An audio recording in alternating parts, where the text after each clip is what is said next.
অন্তর্বর্তী সরকারের আইন উপদেষ্টা অধ্যাপক আসিফ নজরুল বলেছেন, ছাত্র জনতার আন্দোলন ঘিরে পহেলা জুলাই থেকে ৫ আগস্ট পর্যন্ত যেসব হত্যাকাণ্ড ঘটেছে সেগুলোর জন্য নির্দেশদাতা হিসেবে সদ্য সাবেক প্রধানমন্ত্রী শেখ হাসিনার বিচার আন্তর্জাতিক অপরাধ ট্রাইব্যুনালে হতে পারে। বুধবার সচিবালয়ে আয়োজিত এক সংবাদ সম্মেলনে একথা বলেন তিনি বলেন, পহেলা জুলাই থেকে ৫ আগস্ট পর্যন্ত ছাত্র জনতার আন্দোলনে সংগঠিত হত্যাকাণ্ডের ঘটনাসমূহের বিচার আন্তর্জাতিক অপরাধ ট্রাইব্যুনালে করা হবে। তিনি বলেন, গণহত্যা, গুলিবর্ষণ এসব ঘটনার জন্য কিছু মামলা হয়েছে।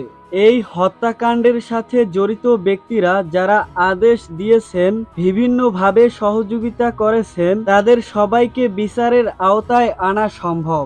আইন উপদেষ্টা বলেন, সাবেক সরকারের সরকার প্রধান সহ অন্য যারা জড়িত থাকার অভিযোগ রয়েছে, যাদের আদেশ নির্দেশ থাকার অভিযোগ রয়েছে, আমরা পত্রপত্রিকায় কিছু মন্ত্রীর নাম দেখেছি।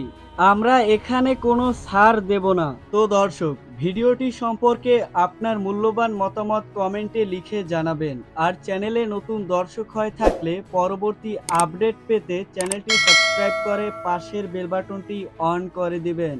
ধন্যবাদ।